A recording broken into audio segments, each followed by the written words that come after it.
ونصلي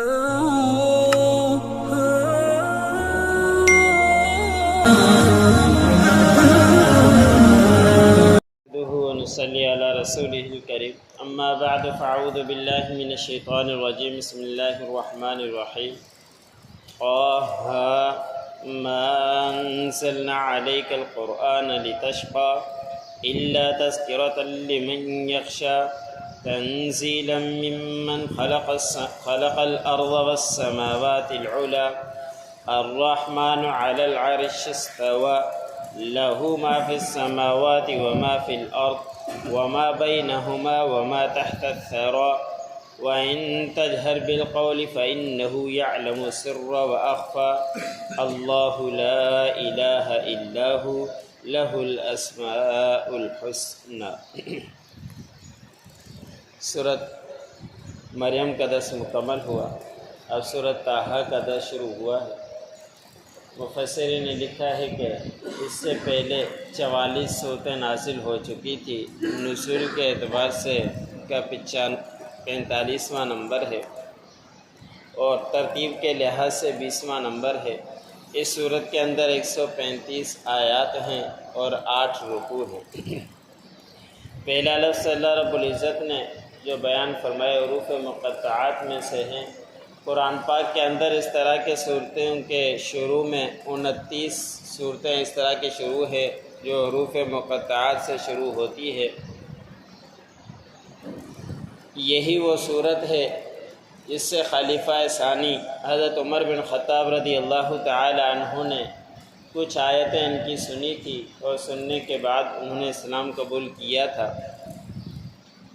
آپ صلی اللہ علیہ وسلم اپنے آپ کو پریشانی میں سمجھا کرتے تھے کہ میں ان کافروں کو مشرکین کو دعوت دیتا ہوں، یہ راہ راست پر کیوں نہیں آتے۔ آپ صلی اللہ علیہ وسلم کو اس سے دلی صدمہ بھی ہوتا تھا اور آپ صلی اللہ علیہ وسلم نمازیں پڑھا کرتے تھے جس کی وجہ سے پاؤں مبارک سوج جاتے تھے۔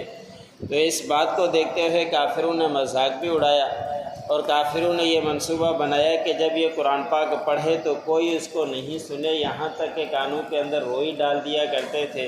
تو آپ صلی اللہ علیہ وسلم کو اس صورت نازل ہو کر تسلی دی گئی اور ایسے ہی کافروں نے یہ بات بھی مذاق اڑائی کہ آپ صلی اللہ علیہ وسلم کے اوپر کیا قرآن پاک نازل ہو گیا جس کی وجہ سے اپنے آپ کو اتنا مشقت میں ڈالتے ہیں، اسی قرآن پاک کی وجہ سے اپنے آپ کو مشقت میں ڈالتے ہیں۔ تو اللہ رب العزت نے ان شروع کی ایک دو آیتوں کے اندر آپ صلی اللہ علیہ وسلم کو تسلی دی ہے۔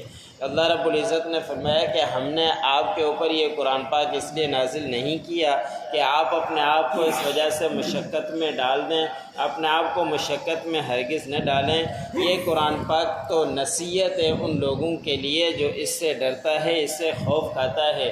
جو اس سے عمل نہیں کرتا تو اس سے آپ کو پریشان ہونے کی ضرورت نہیں ہے اور آپ اپنے آپ کو زیادہ مشقت کے اندر بھی مت ڈالیں کہ اس کی وجہ سے کافر لوگ کہتے ہیں کہ اس قرآن پاک کی وجہ سے مشقت میں آ گیا ہے۔ روایتوں کے اندر آتا ہے کہ آپ صلی اللہ علیہ وسلم راتوں کے راتوں جاگ کر نوافل پڑھا کرتے تھے۔ ایک پاؤں میں تکلیف ہوتی تو حدیث مبارک میں آتا ہے کہ دوسرے پاؤں پر سہارا دے دیا کرتے تھے اور پاؤں مبارک سوج جایا کرتے تھے۔ اما عائشہ صدیقہ رضی اللہ تعالی عنہا نے سوال بھی کیا تھا کہ آپ اتنا مشقت میں کیوں ڈالتے ہو، آپ تو بخشے بخشائے ہو، امام الانبیاء ہو، آخری نبی ہو۔ تو آپ صلی اللہ علیہ وسلم کا جواب عجیب ہوا کرتا تھا کہ کیا میں اللہ رب العزت کا شکر گزار بندہ نہ بنوں۔ شکر گزاری اتنی کہ اپنے آپ کو نمازوں میں مشقت میں ڈال رہے ہیں، پاؤں مبارک سوجے جا رہے ہیں، لیکن دیکھا جائے کہ گھر کی کیفیت کیا تھی۔ حضرت اما عائشہ صدیقہ رضی اللہ تعالی عنہ فرماتی ہیں کہ 2 مہینے تک گھر کے اندر چولہا نہیں جلا کرتا تھا، اس کے باوجود بھی کہتے ہیں کہ میں اللہ رب العزت کا شکر گزار بندہ نہ بنا۔ ہم اپنے نظروں کی طرف، گھروں کی طرف دیکھیں، اپنے جسموں کی طرف دیکھیں، ہم نے اپنے کھانوں کی طرف دیکھیں، کون سا ایسا گھر ہے کہ روز سوال نہ کیے جائیں کہ آج کون سا کھانا بنایا جائے، کون سا ڈش تیار کیا جائے۔ اس طرح کی باتیں ہوتی ہیں، لیکن اللہ رب العزت کا شکر ادائیگی ہم سے نہیں ہوتی۔ ہمیں چاہیے کہ اللہ رب العزت کا ہر حال کے اندر شکر ادا کرتے رہا کریں۔ مزید اللہ رب العزت نے فرمایا کہ یہ نازل کیا گیا ہے اس ذات کی طرف سے جو آسمانوں کو پیدا کرنے والا ہے، بلند زمینوں کو پیدا کرنے والا ہے اور بلند آسمانوں کو پیدا کرنے والا ہے، اور اس ذات کی طرف سے ہے جو عرش کے اوپر قائم ہے، اور اسی کے لیے ہے جو کچھ آسمانوں میں ہیں اور جو کچھ زمینوں میں ہیں اور جو کچھ ان کے درمیان میں ہیں، ہر چیز کا مالک وہی رب العزت ہے، اللہ رب العزت ہیں۔ اور زمین کے گیلی زمین ہے نیچے، اس کے نیچے بھی کچھ ہے، اس کو بھی اللہ رب العزت جانتے ہیں۔ کوئی چیز اللہ رب العزت سے مخفی نہیں ہے، ہر چیز کو اللہ رب العزت کے ساتھ دیکھنے والی ہے۔ اور آپ اللہ رب العزت نے فرمایا کہ اگر بات کریں تو ذکر اذکار کریں تو اللہ رب العزت یاد رکھیں کہ اللہ رب العزت بلند آواز کو بھی سنتے ہیں، اور بے شک وہ مخفی آواز کو بھی سنتے ہیں، اور مخفی سے بھی زیادہ مخفی آواز کو بھی سنتے ہیں۔ جو دل کے اندر خیال آتا ہے اس کو بھی اللہ رب العزت جانتے ہیں۔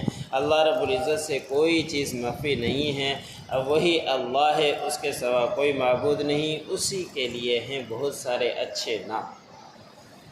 واللہ عالم بمرادہ، کہ اس کا مطلب اللہ رب العزت ہی جانتے ہیں اس سے کیا مراد ہے۔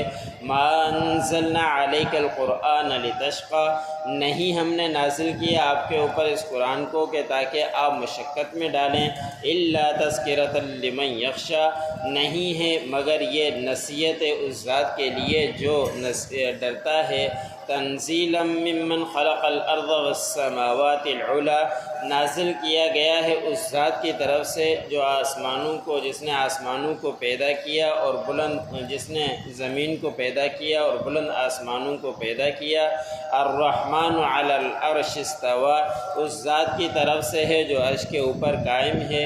لہ ما فی السماوات و ما فی الارض، اسی کے لیے ہے جو کچھ آسمانوں میں ہے اور جو کچھ زمینوں میں، وما بینہما، اور جو کچھ ان کے درمیان میں ہیں، وما تحت الثری، اور جو کچھ زمین گیلی زمین کے نیچے ہے۔